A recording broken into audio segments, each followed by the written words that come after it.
हो रही है। Yes sir. जी, यस सर।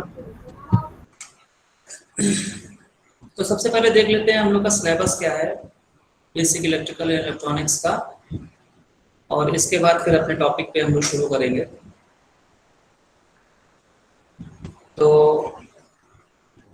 आपकी स्क्रीन में दिख रहा होगा सिलेबस। तो इसका ब्रेकअप है 3-1, मतलब 3 यहाँ पर थ्योरी होंगी और 1 ट्यूटोरियल क्लास होगी, और 5 यूनिट का ये सब्जेक्ट है। यूनिट 1 में जो कंटेंट है वो है sinusoidal steady state circuit analysis, voltage current, sinusoidal and phasor presentation, single phase AC, circuit behavior of resistance, inductance, capacitance and their combination।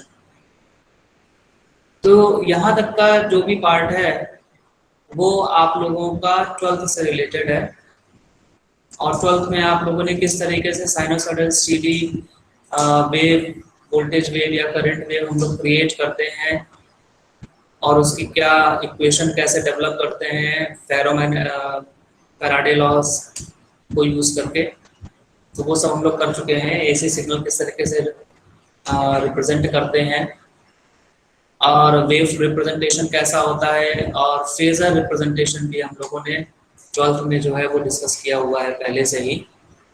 और ये जो बेसिक एलिमेंट है सर्किट के, रेजिस्टेंस, इंडक्टेंस, कैपेसिटेंस, ये तीनों ही एलिमेंट हम लोगों ने डिस्कस किए हुए हैं 12th पे। तो अगला टॉपिक है impedance concept of power and power factor. तो जो भी इलेक्ट्रिकल पावर है P equal to V into I, उससे रिलेटेड है। पावर फैक्टर आप लोगों ने पढ़ा होगा cos फाई, जब हम लोग पावर की वैल्यू निकालते हैं, इंस्टेंटेनियस पावर की वैल्यू निकालते हैं, तो हम लोग फॉर्मूला पढ़ते हैं P into I into cos phi. तो कॉस फाई जो है उसको हम लोग पावर फैक्टर बोलते हैं। फिर नेक्स्ट है सीरीज एंड पैरेलल रेजोनेंस। ये रेजोनेंस हम लोगों ने सबसे पहले 11th में डिस्कस किया था, और 11th में हम लोगों ने रेजोनेंस को पढ़ा था जब हम लोगों ने वेव की बात करी थी।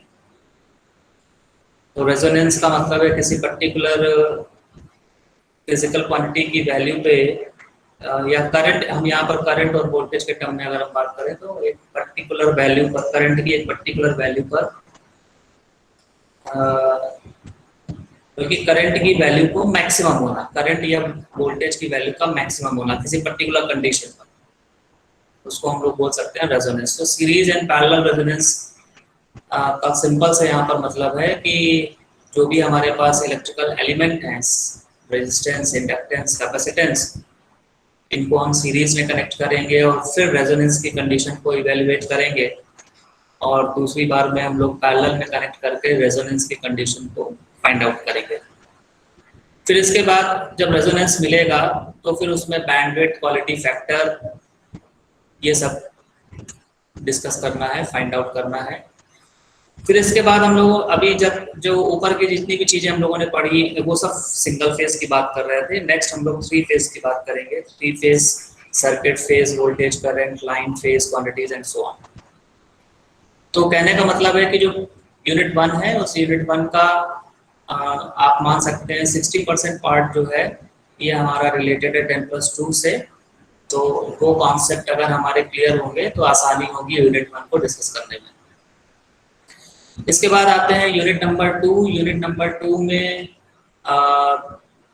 जितना भी कंटेंट आपकी स्क्रीन पर दिख रहा है, Thevenin's theorem, Norton theorem, maximum power transfer theorem, star delta transformation, circuit theory concept, तो ये सारी की सारी चीजें आपके लिए नई हैं।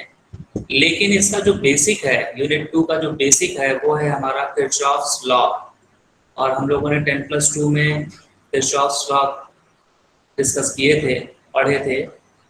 2 तरीके से किरचॉफ्स लॉ होते हैं, एक होता है वोल्टेज लॉ और दूसरा होता है करंट लॉ।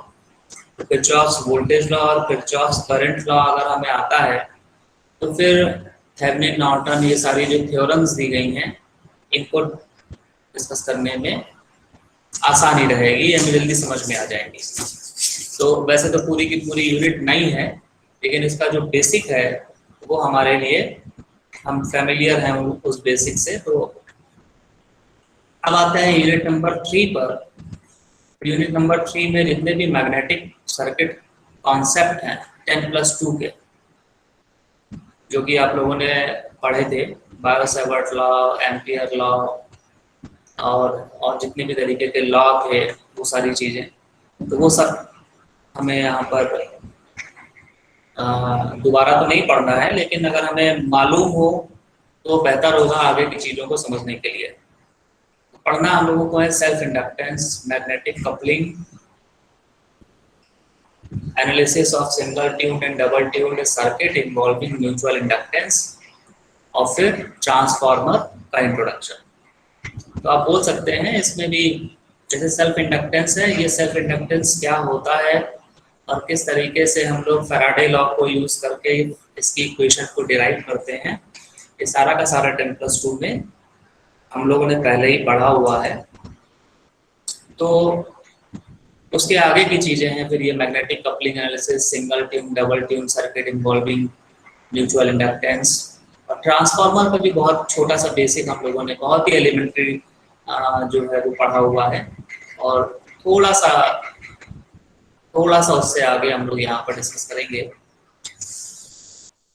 नेक्स्ट यूनिट है यूनिट नंबर 4। ये यूनिट नंबर 4 जो है ये आप बोल सकते हैं कि आपके लिए नहीं है, लेकिन ये यूनिट 4 जो है ये हम लोग थ्योरी के साथ साथ में प्रैक्टिकल जो भी है लैब है हमारी, उस लैब के अंदर भी हमें ये सारी चीज़ें स्टडी करनी है। तो ये वो यूनिट है जो हम लोग थ्योरी और लैब दोनों में देखेंगे। इसमें हम लोगों को वोल्टेज और करंट का मेजरमेंट करना है, कैसे करते हैं वो सीखना है, पावर एनर्जी मेजरमेंट वोल्ट कैसे करते हैं वो सीखना है, वॉट मीटर क्या होता है, एनर्जी मीटर क्या होता है, 3 फेज पावर मेजरमेंट कैसे करते हैं, इलेक्ट्रॉनिक इंस्ट्रूमेंट्स जो हैं हम लोग यूज़ करते हैं लैब के अंदर, like multimeter, CRO, voltage regulator, इन सब के बारे में स्टडी करना है। तो ये लैब में भी ये यूनिट होगी और थ्योरी में भी ये यूनिट होगी। तो आप बोल सकते हैं ये आसान पार्ट है। यूनिट नंबर 5 जो है इसमें हम लोगों को इलेक्ट्रॉनिक डिवाइसेस कौन कौन सी होती हैं और इलेक्ट्रॉनिक इंजीनियरिंग का आप बोल सकते हैं कि बेसिक क्या है उसके बारे में स्टडी करना है, जिसमें से आपने डायोड के बारे में एलिमेंट्री डिस्कशन कर रखा हुआ है 10+2 में। डायोड और BJT का एक एलिमेंट्री इंट्रोडक्शन जो है वहाँ पर दिया हुआ है, आपके सिलेबस में रहा है। तो डायोड जितना वहाँ पर पढ़ा है उसके आगे की हम लोग को बात करनी है, और थोड़ा एडवांस, थोड़ा मैथमेटिकल पार्ट भी हम लोग को देखना है इसका। BJT में भी यही है, एलिमेंट्री वहाँ पर पढ़ा है, थोड़ा सा एडवांस किस तरीके से सर्किट बनाते हैं, एनालिसिस करते हैं उन सर्किट्स की, उनके बारे में हम लोग यहाँ पर सीखेंगे। और ऑपरेशनल एम्पलीफायर, ये पार्ट जो है आपके लिए एकदम नया होगा। ऑपरेशनल एम्पलीफायर बहुत ही इम्पोर्टेंट डिवाइस है इलेक्ट्रॉनिक सर्किट्स के अंदर, तो इसको हम लोग को सीखना है। इंस्ट्रूमेंटेशन एम्पलीफायर क्या होता है ये सब देखेंगे। इसके बाद जो सेकेंड पार्ट है इसका, नंबर सिस्टम। ये नंबर सिस्टम का मैक्सिमम पार्ट जो है ये आप 10+2 में CSC के अंदर ये सिलेबस में रहता है। और बाइनरी सिस्टम क्या होता है, ऑक्टल, डेसिमल, हेक्साडेसिमल सिस्टम्स क्या होते हैं, किस तरीके से हम बाइनरी सिस्टम में नेगेटिव नंबर को रिप्रेजेंट करते हैं, और किस तरीके से हम कॉम्प्लीमेंट जो रूल है उसको यूज़ करते हुए बाइनरी सिस्टम या किसी और सिस्टम में अर्थमेटिक परफॉर्म करते हैं। तो ये सारी चीज़ें एक ब्रीफ इंट्रोडक्शन, मतलब आपको जो है 10+2 का बेसिक मतलब आप बोल सकते हैं कि इस सिलेबस के लिए आपका जो बेसिक है वो 10+2 है, 10+2 की फिजिक्स, और उसके बाद थोड़ा सा एडवांस है यहाँ पर। तो आप अगर देखें कॉन्सेप्ट वाइज तो ये जो सब्जेक्ट है ये लिटिल बिट इजी रहेगा आपके लिए, क्योंकि इसका बेसिक 10+2 से रिलेट है। तो अब हम लोग आते हैं अपने टॉपिक पे। हम लोग शुरू करेंगे यूनिट नंबर 5 का सेकंड जो पार्ट है नंबर सिस्टम, वहां से।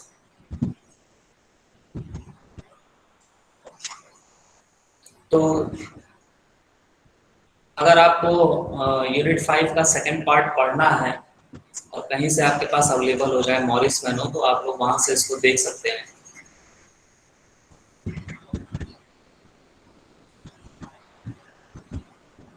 तो आपकी स्क्रीन पर दिख रहा होगा binary numbers.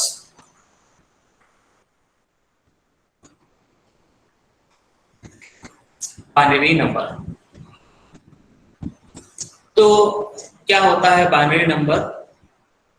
A decimal number such as 7,392 represents a quantity equal to 7,000 plus 300 plus 9 tenths plus 2 units। तो ये बोल रहा है कि एक नंबर है डेसिमल नंबर, मान लीजिए 7,392। तो इसको हम कैसे लिखेंगे या कैसे पढ़ रहे हैं? तो हम लोग इसको पढ़ रहे हैं 7,000, फिर 300, फिर 9 tenths एंड 2 यूनिट्स। इस तरीके से हम लोग इसको रीड करते हैं। अगर हम लिखेंगे इसको तो हम लोग लिखेंगे 7,000 plus 300 plus 9 tenths plus 2 unit. तो the 1,100 are the power of 10 implied by the position of coefficients in the number। बोल रहा है ये जो 1000 और नंबर 100 हम लोग बोल रहे हैं, इसका क्या मतलब है? इसका मतलब है 10 की कितनी पावर्स है। जैसे 1000 अगर हम बोलते हैं इसका मतलब है 10 to the power 3। 100 है इसका मतलब हम लोग बोलते हैं 10 to the power 2। अगर हम टेंस बोल रहे हैं इसका मतलब है 10 to the power 1। और अगर हम यूनिट बोल रहे हैं इसका मतलब है 10 to the power 0। तो 10 to the power कितनी वैल्यू रहेगी, ये डिपेंड किस पे करेगा? ये डिपेंड करेगा नंबर की पोजीशन पे। तो नंबर की पोजीशन, तो जैसे ये यहाँ पर जो एग्जांपल में नंबर लिया हुआ है 7,392, तो इसमें 2 जो है इसका एक पोजीशन है यूनिट। 9 का जो पोजीशन है इसको हम बोलेंगे ये 10 प्लेस है। 3 का पोजीशन इसको हम लोग बोलेंगे 100 प्लेस है। 7 का पोजीशन इसको हम बोलेंगे 1000 प्लेस है। तो ये इसकी पोजीशन होगा। यूनिट ये यूनिट प्लेस है, टेंस प्लेस है, 100 प्लेस है और 1000 प्लेस है। तो अगर हम इसको लिखना चाहें तो हम कैसे लिखेंगे? आपकी स्क्रीन में दिख रहा होगा। इसको कैसे लिख रहे हैं? 7 into 10 to power 3। किया गया है कि 1000 प्लेस पर जो भी कोफिशिएंट है उसको हमने मल्टीप्लाई किया हुआ है 1000 से। तो कोफिशिएंट है यहाँ पर 7 और उसको हमने 10 to the power 3 से मल्टीप्लाई किया हुआ है, क्योंकि 10 to the power 3 को हम लोग क्या बोलते हैं? बेसिकली हम इसको बोलते हैं place value. 10 to the power 3 को हम लोग बोलते हैं प्लेस वैल्यू। तो 1000 के लिए जो प्लेस वैल्यू होती है वो होती है 10 to the power 3। इसी तरीके से 100 प्लेस के लिए प्लेस वैल्यू होती है 10 to the power 2। इसी तरीके से 10th प्लेस के लिए जो प्लेस वैल्यू होती है वो होती है 10 to the power 1। और यूनिट प्लेस के लिए प्लेस वैल्यू होती है 10 to the power 0। तो करना क्या है? हम लोग करते क्या है? बेसिकली हम लोग करते हैं कोफिशिएंट को उसकी प्लेस वैल्यू के साथ मल्टीप्लाई करके सारे नंबर को ऐड करके लिख देते हैं। जैसे कि यहाँ पर स्क्रीन में आपकी दिख रहा है 7 into 10 to power 3 plus 3 into 10 to power 2 plus 9 into 10 to power 1 plus 2 into 10 to power 0। ये तरीका है जो कि हम लोग डेली लाइफ में यूज करते हैं। डिजिटल जो भी डेसिमल सिस्टम है उसमें हम किसी भी नंबर को लिखने के लिए यही तरीका यूज करते हैं। However, the convention is to write only the coefficient and from their position reduce the necessary powers of 10. In general, a number with a decimal point is, अब ये जो नंबर दिया हुआ है 79392, ये नंबर इंटीजर नंबर है। जरूरी नहीं है कि हमारे पास सारे के सारे नंबर इंटीजर हो। हम लोग बेसिकली जो है रियल नंबर के साथ डील करते हैं। रियल नंबर में दो पार्ट होते हैं, पहला पार्ट होता है इंटीजर और दूसरा होता है फ्रैक्शनल पार्ट। तो इंटीजर पार्ट मतलब रियल नंबर को रिप्रेजेंट करने के लिए आप लोग एक पॉइंट यूज करते हैं जिसको हम लोग बोलते हैं डेसिमल पॉइंट। जैसे कि आपकी स्क्रीन में दिख रहा है, यहाँ पर एक नंबर एज्यूम किया गया है और ये जो पोजीशन यहाँ पर डॉट दिख रहा है इसको हम लोग बोलते हैं डेसिमल पॉइंट। डेसिमल सिस्टम में डेसिमल पॉइंट बोलेंगे इसको। इन जनरल इस पॉइंट को हम लोग बोलते हैं बेस पॉइंट या फिर रेडिक्स पॉइंट। तो अगर जनरल सिस्टम की हम बात कर रहे हैं तो ये रेडिक्स पॉइंट इसको बोलेंगे या फिर हम बेस पॉइंट बोलेंगे। बेस पॉइंट के लेफ्ट हैंड साइड का अगर आप नंबर खाली लिखते हैं तो इसको हम लोग बोलते हैं इंटीजर वैल्यू। अगर हम बेस पॉइंट के राइट हैंड साइड का नंबर देखें तो इसको हम लोग बोलते हैं फ्रैक्शनल वैल्यू। यानी A5, A4, A3, A2, A1, A0 ये हो जाएगा आपका इंटीजर नंबर और पॉइंट A-1, A-2, A-3 ये आपका फ्रैक्शनल नंबर हो जाएगा।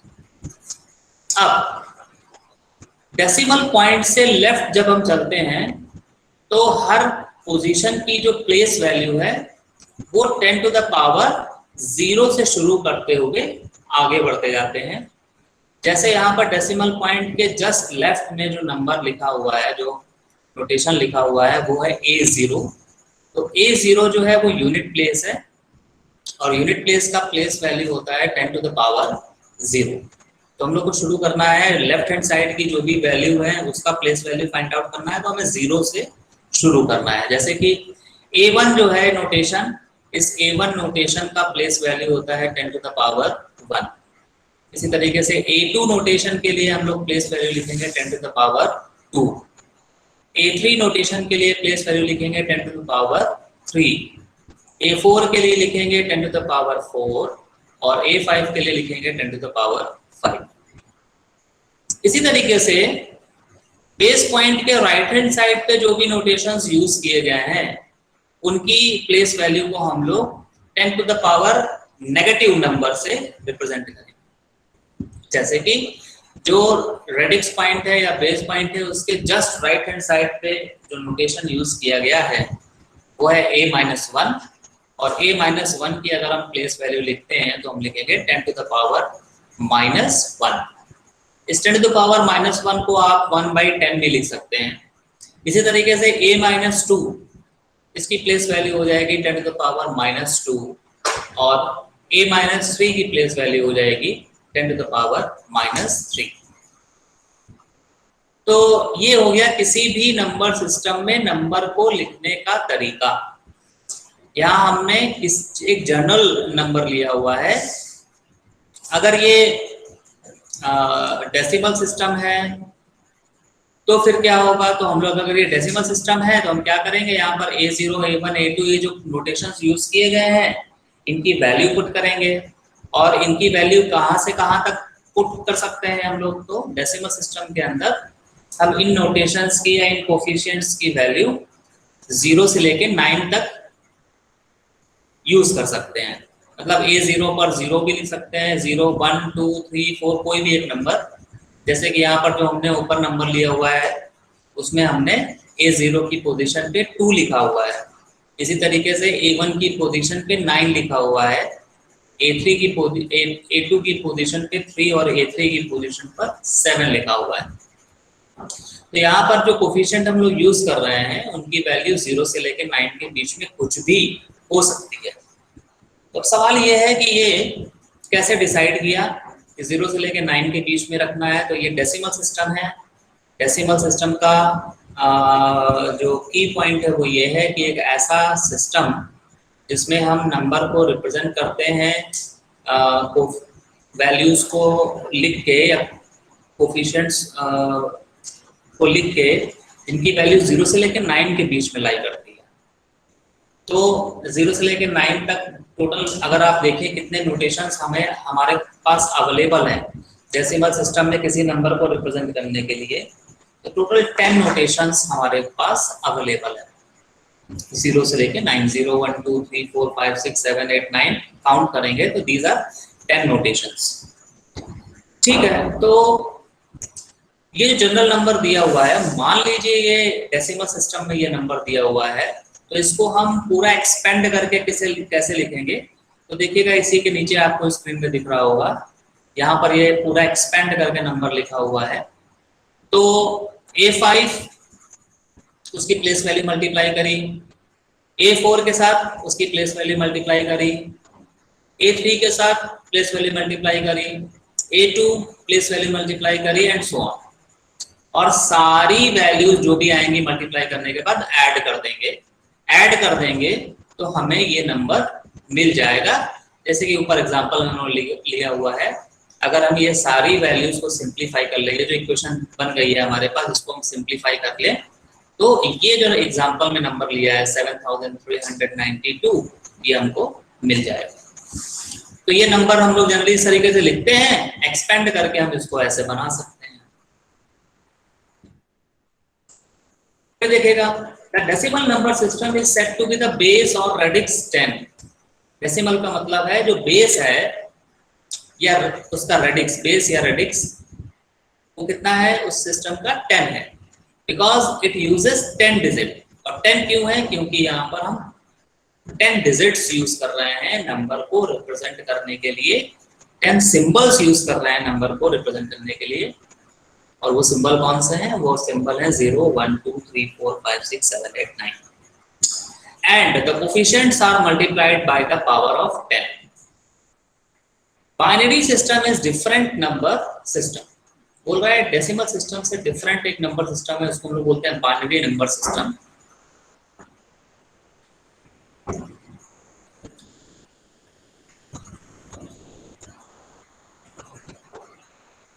और बाइनरी नंबर सिस्टम में जो कोफिशिएंट्स हम लोग यूज कर सकते हैं, दो ही कोफिशिएंट हम लोग यूज कर सकते हैं, वो है 0 एंड 1।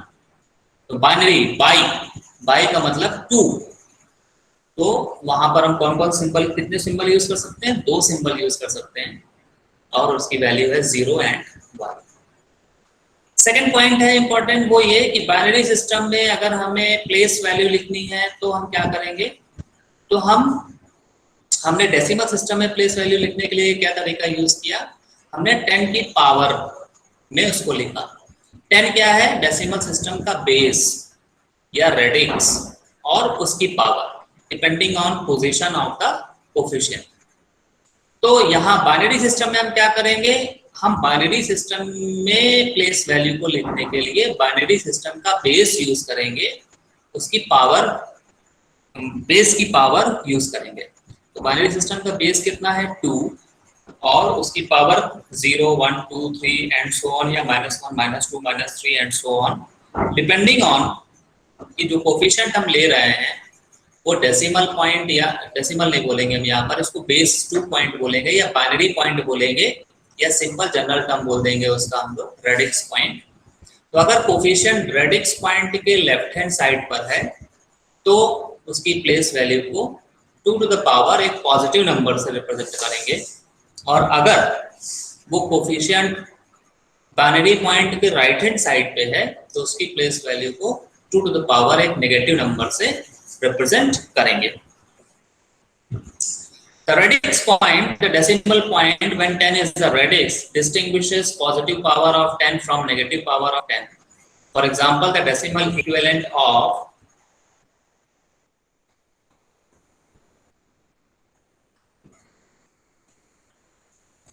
बाइनरी नंबर, एक बाइनरी नंबर इन्होंने एग्जांपल में लिया है, दिस इज 11010.11 11010.11, और ये बाइनरी नंबर जो है इसको कैसे लिख रहे हैं? एक्सपेंड करके ये नीचे बता रहे हैं।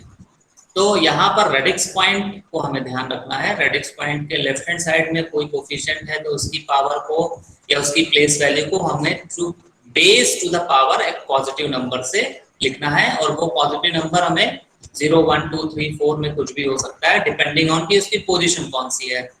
जैसे अगर हम रेडिक्स पॉइंट के जस्ट बगल, जो लेफ्ट हैंड साइड में जस्ट बगल में 0 है, इसकी प्लेस वैल्यू लिखें तो ये आ जाएगी 2 टू द पावर 0। और उसके बगल का अगर हम नेक्स्ट जो लेफ्ट साइड में है 1, उसकी प्लेस वैल्यू लिखें तो ये आ जाएगी 2 to the power 1।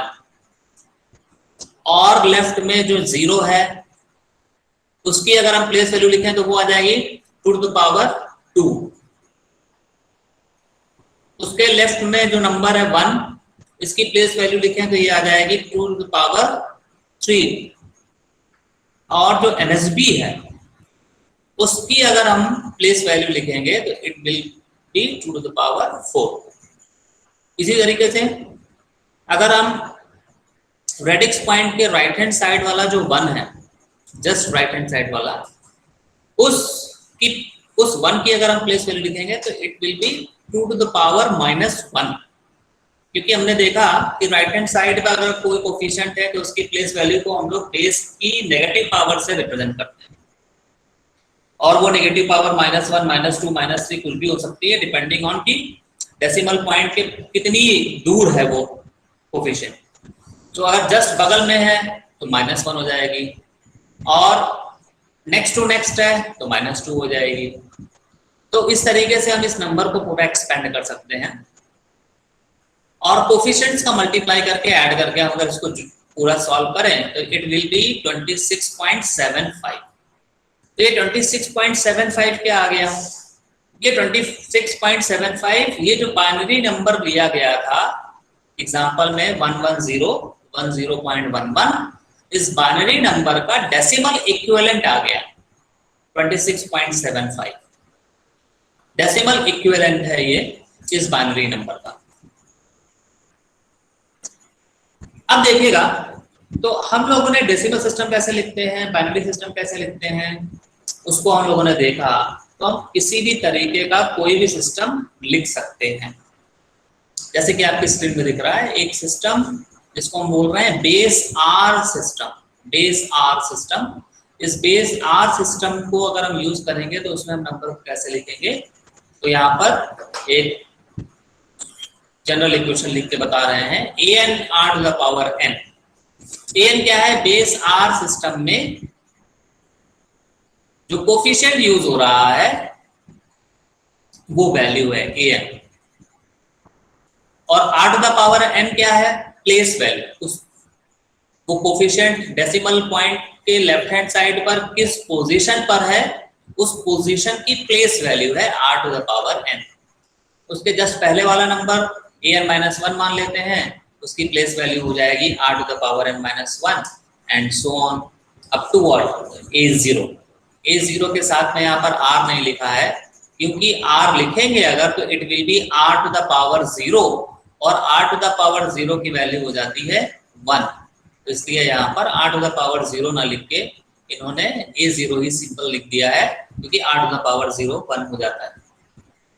अब डेसिमल पॉइंट के राइट हैंड साइड पर अगर आप पढ़ेंगे तो आप देखेंगे कि यहाँ पर कैसे लिख रहे हैं a-1। अगर कोफिशिएंट है तो उसकी मतलब -1 का मतलब हो गया कि नेक्स्ट, एकदम नेक्स्ट है रेडिक्स पॉइंट के राइट हैंड साइड पे एकदम, तो उसकी प्लेस वैल्यू हो जाएगी r to the power -1। उसके नेक्स्ट अगर नंबर है तो उसकी प्लेस वैल्यू हो जाएगी r-2 एंड सो ऑन। तो अब ये हो गया एक जनरल तरीका, जनरल मेथड किसी भी नंबर सिस्टम में किसी भी नंबर को लिखने का। अब देखिएगा, ये यहाँ पर एक इंपॉर्टेंट लाइन बता रहा है कि कोफिशिएंट्स की वैल्यू 0 से लेके r-1 तक ही हो सकती है। मतलब ये जो n है, ये n एक जनरल यहाँ पर ले रहे हैं aj। ये j जो है कहां से कहां लाई कर रहा है, ये j n हो सकता है, n-1 हो सकता है, 2 हो सकता है, 1 हो सकता है, 0 हो सकता है, -1, -2, -am हो सकता है।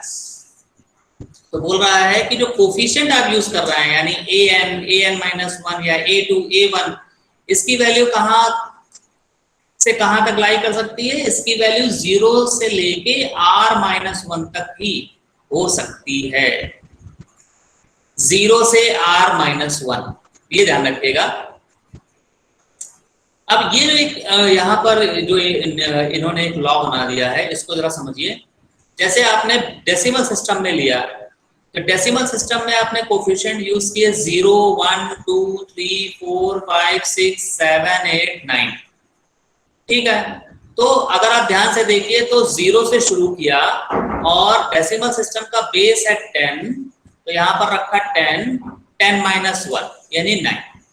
तो 0 से लेके 9 तक के सिंबल्स हम लोग यूज किए हैं डेसिमल सिस्टम में।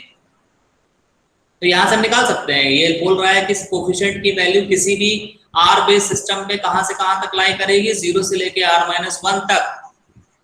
यानी अगर हम बाइनरी सिस्टम की बात करें तो बाइनरी सिस्टम का बेस होता है 2, तो कोफिशिएंट की वैल्यू कहां से कहां तक लाई करेगी, 0 से लेके 2-1। 2-1 का मतलब हो गया 1, 0 एंड 1 बाइनरी सिस्टम की कोफिशिएंट हो गया।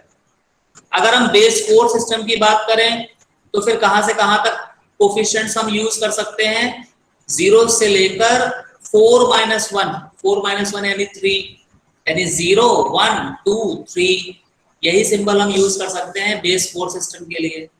अगर हमें कोई नंबर बेस 8 सिस्टम में देना लिखना है तो हम कितने सिंबल यूज कर सकते हैं, कहां से कहां तक सिंबल यूज कर सकते हैं, तो सिंबल यूज कर सकते हैं 0 से लेके 8-1 यानी 0 से लेके 7 तक, 0, 1, 2, 3, 4, 5, 6, 7। इसी तरीके से अगर आप बेस ले रहे हैं 12 मान लीजिए, तो 12 अगर आप यूज कर रहे हैं किसी बेस नंबर सिस्टम है बेस 12 का, उसके लिए सिंबल कहां से कहां यूज करेंगे, तो 0 से लेके 12-1 यानी 11 तक यूज करेंगे। अब देखिए 0 से लेके 11 तक यूज करेंगे तो यहाँ प्रॉब्लम क्या है कि आपके पास सिंबल है 0, 1, 2, 3, 4, 5, 6, 7, 8, 9, ये 9 सिंबल तो है, लेकिन जब आप लिखेंगे 10 यानी 10, तो 1 और 0 जब आपने लिखा तो फिर यहाँ पर आपको कंफ्यूजन हो सकता है कि ये 10 लिखा है कि 10 लिखा है। मतलब जो 10वां सिंबल है या 10वां नहीं 11वां बेस 12 सिस्टम के अंदर जो 11th सिंबल है उसको हम 1010 नहीं लिखेंगे, ये ध्यान रखिएगा। उसको हम लोग अल्फाबेट्स के टर्म में लिखेंगे, ए मान लेते हैं, यानी 11th जो कोफिशिएंट है वो ए बोलेंगे और 12th कोफिशिएंट जो भी है वो 11 की जगह हम उसको बी बोलेंगे। तो अगर हम इन जनरल इसको हम लोग कंक्लूड करें तो हम लोग ऐसे बोलेंगे कि बेस 12 सिस्टम के अंदर कौन कौन से सिंबल होंगे, तो बेस 12 सिस्टम के अंदर 0 से लेकर 9 तक जो डेसिमल सिस्टम के सिंबल्स थे वो सारे के सारे होंगे, प्लस 2 और होंगे। कौन कौन से, ए बी। ए क्या बता रहा है, ए बता रहा है आपको 11th सिंबल इन बेस 12 सिस्टम, और बी आपको बता रहा है 12th सिंबल इन बेस 12 सिस्टम। ठीक है, तो इसी तरीके से हम किसी भी बेस में नंबर को रिप्रेजेंट कर सकते हैं। पहले हम फाइंड आउट करेंगे उस बेस क्या है, फिर हम फाइंड आउट करेंगे उसमें हम कौन कौन से सिंबल यूज करते हैं, और फिर उन सिंबल्स को यूज करके हम नंबर लिख देंगे। अब ये क्या बोल रहा है, to distinguish between numbers of different bases we enclose the coefficient in parenthesis and write a subscript equal to the base used, except sometimes for decimal number where the content makes it obvious that the base is decimal। बोल रहा है जब किसी भी number system में हम number को लिखेंगे तो तरीका क्या है, तरीका है पैरेंथेसिस के अंदर नंबर को लिख के पैरेंथेसिस के बाहर बेस लिखना। लेकिन डेसिमल सिस्टम में कभी कभी हम नहीं भी लिखते हैं, जैसे कि ऊपर हम लोगों ने एग्जांपल लिया था 7932 वाला, उसमें हम लोग पैरेंथेसिस के अंदर और फिर उसको हमने बेस नहीं लिखा था। क्यों, क्योंकि वो डेली लाइफ का यूज किया हुआ सिस्टम है, हम लोग उसके आदी हैं, हम लोग को मालूम है कोई नंबर अगर लिखा हो तो वो किसमें होगा, डेसिमल। हमारे लिए कोई भी नंबर डेसिमल सिस्टम में ही होगा जब तक कि उसको स्पेशली बोला ना जाए कि ये फलाने सिस्टम में लिखा हुआ है, ये बेस 3 में लिखा है या बेस 4 में लिखा है। अगर हमें स्पेसिफिकली बोला नहीं जाएगा कि ये इस बेस में लिखा है तो हम उस नंबर को बेस 10 में ही मानेंगे, ये हमें ध्यान रखना है।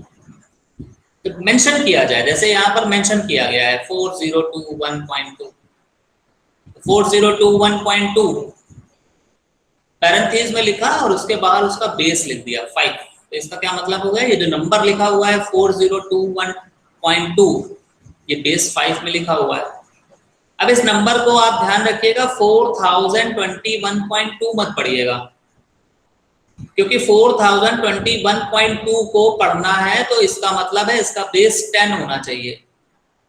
बेस 10 तो है नहीं, ये बेस 5 है, तो बेस 5 है तो ये नंबर 4021.2 ना पढ़ के हम इसको 4021.2 बेस 5 ऐसे पढ़ लेते हैं। तो अगर ये बेस 5 सिस्टम है, अब अच्छा इस सिस्टम में एक बार और देखिए, बेस 5 सिस्टम का मतलब है हम सिंबल को कहां से कहां तक यूज कर सकते हैं। तो जो सिंबल है देखिएगा उनकी मिनिमम वैल्यू 0 हो सकती है और मैक्सिमम हो सकती है 5 - 1। 5 - 1 का मतलब हो गया 4। तो यहाँ पर अगर आप ध्यान से देखिए तो 4 से बड़ा सिंबल यूज नहीं किया गया है। मतलब ये 4 से बड़ा सिंबल इसलिए यूज नहीं किया गया है क्योंकि बेस 5 सिस्टम में 4 से बड़ा नंबर सिंबल हो ही नहीं सकता। 5 is not the symbol for base 5 system, ध्यान रखिएगा। 5 इज मोर देन 4। हमेशा जो सिंबल यूज होगा वो बेस से एक कम होगा। तो अगर बेस 5 है तो सिंबल 4 तक यूज होंगे, जैसे कि बेस 10 था तो सिंबल 9 तक यूज हुआ था। बेस 2 है तो सिंबल 1 तक यूज हुए हैं। तो इसलिए जो कोफिशिएंट्स की वैल्यू है, सिंबल्स की वैल्यू है, वो बेस से एक कम रहेगी हमेशा। अब इसको अगर हम एक्सपेंड करें तो कैसे करें, तो यहाँ पर हमें देखना पड़ेगा डेसिमल पॉइंट।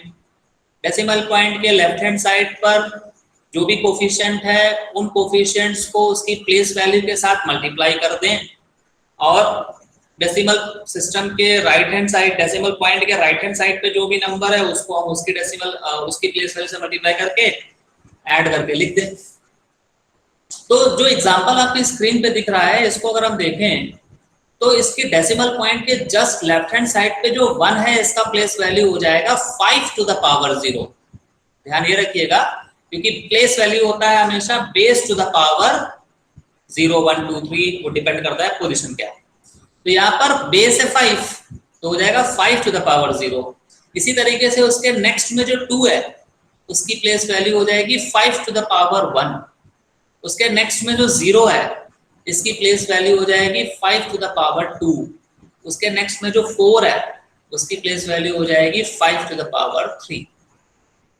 इसी तरीके से डेसिमल पॉइंट के जस्ट राइट हैंड साइड पे जो 2 है इसकी प्लेस वैल्यू हो जाएगी base to the negative power. तो बेस यहाँ पर है 5 और उसकी पावर नेगेटिव -1। तो इस तरीके से हम सिंबल को प्लेस वैल्यू के साथ मल्टीप्लाई करके सबको ऐड करके लिख देंगे। तो यहाँ पर आ जाएगा 4 × 5 to the power 3 plus 0 × 5 to the power 2 plus 2 × 5 to the power 1 plus 1 × 5 to the power 0 plus 2 × 5 to the power -1।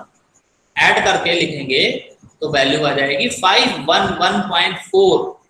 ध्यान रखना है ये जो नंबर आ रहा है ये डेसिमल में है, यानी कोफिशिएंट का जब आप प्लेस वैल्यू के साथ मल्टीप्लाई करके सारी वैल्यूज को ऐड करके लिखेंगे तो वो डेसिमल सिस्टम में आता है। तो आप इसको ऐसे भी बोल सकते हैं कि बेस 5 नंबर को हमने कन्वर्ट कर दिया बेस 10 नंबर में। यानी किसी भी सिस्टम से अगर हमें बेस 10 में कन्वर्ट करना है तो हमारे को एक नियम मिल गया, एक लॉ मिल गया, क्या उस नंबर को एक्सपेंड करके लिख दो। एक्सपेंड करने का मतलब कोफिशिएंट और उसकी प्लेस वैल्यू का मल्टीप्लाई करके ऐड करके लिख दीजिए। तो अगर हम ऐसा लिख देंगे तो हमें जो वैल्यू मिलेगी फाइनली वो हमें डेसिमल सिस्टम में मिलेगी, जैसे कि आपके स्क्रीन पर दिख रहा जो एग्जांपल है उसमें किया गया है। 4021.2 ये एक नंबर है बेस 5 का, इसको हमने एक्सपेंड किया। एक्सपेंड करने का मतलब है इसके कोफिशिएंट्स को इसकी प्लेस वैल्यू के साथ मल्टीप्लाई करके नंबर्स को ऐड करके लिखा तो हमें मिला 511.4 और ये जो नंबर आएगा ये डेसिमल सिस्टम में होगा। देखिए नीचे क्या लिखा है, तो coefficient values for base 5 can be only 0, 1, 2, 3, 4। तो ये हम पहले ही आपसे डिस्कस कर चुके हैं कि बेस 5 सिस्टम में कौन कौन से हम सिंबल यूज कर सकते हैं, कोफिशिएंट यूज कर सकते हैं। वो है 0, 1, 2, 3 एंड 4। इसी तरीके से बोल रहा है ऑक्टल सिस्टम में हम कौन कौन से सिंबल यूज कर सकते हैं, तो आपको हमने बताया तरीका कि 0 से लेकर बेस से 1 कम, ऑक्टल का मतलब हो गया बेस 8, तो 8 से 1 कम यानी 7, तो ये हो जाएगा 0 से लेकर 7 तक। तो आपकी स्क्रीन पे भी दिख रहा है, लिखा हुआ है 0, 1, 2, 3, 4, 5, 6, 7। तो ऑक्टल सिस्टम में कौन कौन से सिंबल यूज होंगे, 0 से लेकर 7 तक। An example of an octal number is 127.4। तो यहाँ मेंशन कर दिया इन्होंने कि 127.4 जो है it is an example of octal number. कैसे लिखेंगे इसको, एक्सपेंड करें अगर हम 127.4 को, तो 127.4 को अगर हम एक्सपेंड करेंगे तो हम कोफिशिएंट का उसकी प्लेस वैल्यू के साथ मल्टीप्लाई करके ऐड करके लिख देंगे। तो अब यहाँ पर प्लेस वैल्यू को हम कैसे रिप्रेजेंट करेंगे, तो बेस की पावर से रिप्रेजेंट करेंगे। बेस कितना है 8, तो 8 टू द पावर 0 या 8 टू द पावर 1 या 8 to the power -1 and so on, इससे हम रिप्रेजेंट करेंगे। अब पावर 1 होगी 2 होगी, वो डिपेंड करेगा कि कोफिशिएंट डेसिमल पॉइंट से, सॉरी डेसिमल नहीं बोलेंगे, ऑक्टल बोलेंगे, यहाँ पर सिस्टम ऑक्टल ले रहे हैं, तो ऑक्टल पॉइंट से कितनी दूर है, लेफ्ट हैंड साइड पर है कि राइट हैंड साइड पर है और कितनी दूर है।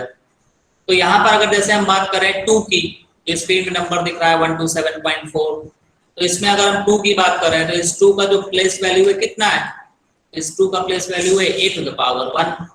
अगर हम 1 की बात करें तो 8 टू द पावर 2, या हम 4 की बात करें तो 4 किधर है, जो ऑक्टल पॉइंट है उसके राइट हैंड साइड पे, तो ऑक्टल पॉइंट के राइट हैंड साइड पे है अगर, तो उसकी प्लेस वैल्यू कितनी हो जाएगी 8 टू द पावर -1।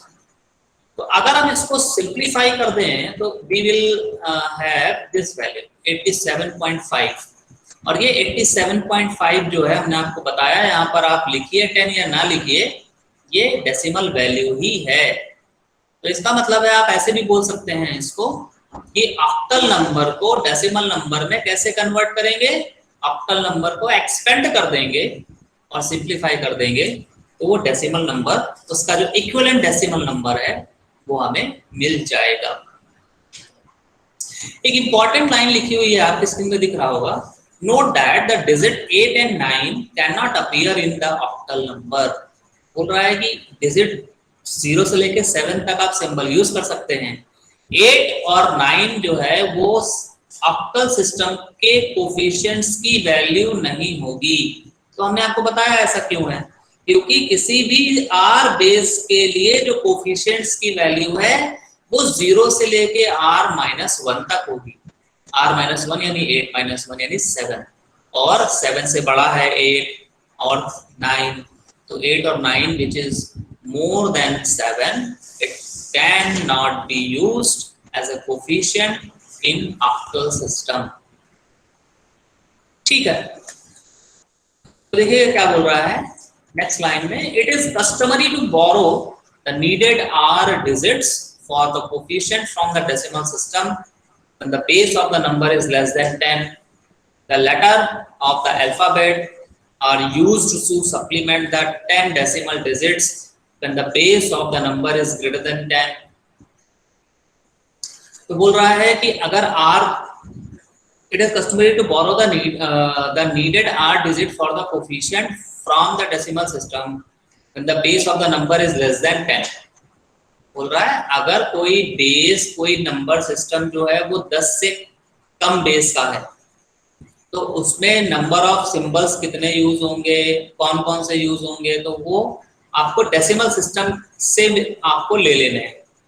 जैसे कि ऑक्टल सिस्टम में आपने देखे कि 8 सिंबल यूज होने हैं, तो आपने डेसिमल सिस्टम के लिए जो आपने पूरा सेट रखा था कोफिशिएंट का 0 से लेकर 9 तक, तो उसमें से शुरुआत के 8 आपको ले लेने हैं 0 से लेकर 7 तक। लेकिन बोल रहा है कि अगर बेस ग्रेटर देन 10 है, the letters of the alphabet are used to supplement। तो बोल रहा है कि अगर बेस 10 से ज्यादा है तो आपको सिंबल यूज करने हैं, पूरा का पूरा डेसिमल सिस्टम के जो सिंबल है वो तो यूज ही हो जाएंगे। डेसिमल नंबर सिस्टम के सिंबल हैं 10। अब आपको सपोज मान लीजिए आपको यूज करना है, आप जो काम कर रहे हैं वो बेस 12 में काम कर रहे हैं, तो 2 सिंबल और चाहिए। तो अब 2 सिंबल जो है आप अल्फाबेट से ले लेंगे, A एंड B। जैसे कि एग्जांपल यहाँ पर दिया हुआ है, स्क्रीन पे आपके दिख रहा है, बोल रहा है for example in the hexadecimal system, hexadecimal system का मतलब हो गया बेस 16 सिस्टम। तो base 16 number system, the first 10 digits are borrowed from the decimal system and the letter A, B, C, D, E, F are used for the digit 10, 11, 12, 13, 14, 15 respectively। तो बोल रहा है कि 16 सिंबल आपको चाहिए हेक्साडेसिमल सिस्टम को में नंबर को रिप्रेजेंट करने के लिए। बेस 16 में नंबर को रिप्रेजेंट करने के लिए आपको टोटल 16 सिंबल्स चाहिए। अब आपके पास डेसिमल सिस्टम के तो 10 सिंबल हैं, बाकी के 6 आप कहां से लाएंगे? तो बोल रहा है अल्फाबेट्स ले लीजिए, A B C D E F order में लीजिए। A का मतलब हो गया हेक्साडेसिमल सिस्टम में 10, B का मतलब हो गया हेक्साडेसिमल सिस्टम में 11, C का मतलब हो गया 12, D का मतलब हो गया 14, E का मतलब D का मतलब 13, E 14, F 15। तो एक एग्जांपल भी लेके दिखाया गया है यहाँ पर, एक एग्जांपल लिया है बेस 16 का B65F। ये बेस 16 नंबर है, इसमें आप देख रहे हैं कि लेटर्स भी हैं और नंबर्स भी हैं। तो अल्फाबेट्स यहाँ पर हम लोग यूज कर सकते हैं, ऊपर देखा हम लोगों ने। तो अगर इस नंबर को एक्सपेंड करें तो कैसे लिखेंगे? तो आपको लिखने का तरीका वही है, कोफिशिएंट और उसकी प्लेस वैल्यू को मल्टीप्लाई करके ऐड करके लिख देना है। तो यहाँ पर जो प्लेस वैल्यू है वो कैसे लिखेंगे? प्लेस वैल्यू को हम प्लेस की पावर में लिखेंगे। बेस कितना है 16, तो प्लेस वैल्यू क्या हो सकती है? 16 to power 0, 16 to the power 1, 16 to the power -1, 16 to the power -2 and so on. तो यहाँ पर हम 0 लिखें, 1 लिखें, -1 लिखें, डिपेंड करेगा कि नंबर डेसिमल कोफिशिएंट जो है वो जो भी हेक्साडेसिमल पॉइंट है उससे कितनी दूर है, रेडिक्स पॉइंट से कितनी दूर है, उस पर डिपेंड करेगा। तो फिलहाल यहाँ पर जो नंबर है वो इंटीजर है। इंटीजर है मतलब फ्रैक्शनल पार्ट नहीं है। फ्रैक्शनल पार्ट नहीं है इसका मतलब है डेसिमल पॉइंट जो भी रेडिक्स पॉइंट है उसके लेफ्ट हैंड साइड का खाली पार्ट लिखा हुआ है। तो इसका मतलब है यहाँ पर जो प्लेस वैल्यू है 10 की पावर पॉजिटिव पावर रहेगी। तो यहाँ पर लिख दिया गया प्लेस वैल्यू को मल्टीप्लाई करके कोफिशिएंट के साथ। तो यहाँ पर ध्यान रखने वाली बात यह है कि f क्या है? f का डेसिमल वैल्यू है 15, तो 15 लिखेंगे। तो 15 into 16 power 0 plus 5 into 16 power 1 plus 6 into 16 power 2, और फिर लिखा है यहाँ पर NSB में b इज इक्वल टू 11, तो 11 लिखेंगे यहाँ पर। 11 इंटू 16 पावर 3 सिंप्लीफाई करके लिखेंगे तो इट इज 46,687। तो ये जो नंबर आया है ये डेसिमल सिस्टम में आया है, ठीक है। तो आज के दिन जो है इसको हम लोग यहीं तक रखते हैं और नेक्स्ट टाइम पे हम लोग इसके आगे बढ़ेंगे। तो आज हम लोगों ने यहाँ पर नंबर सिस्टम के बारे में सीखा और कितने टाइप के नंबर सिस्टम होंगे और किस तरीके से हम नंबर सिस्टम्स को रिप्रेजेंट कर सकते हैं। अब इसके आगे जो है हम लोग नेक्स्ट टाइम पे डिस्कस करेंगे। तो आप लोग जो है अपनी अपनी अटेंडेंस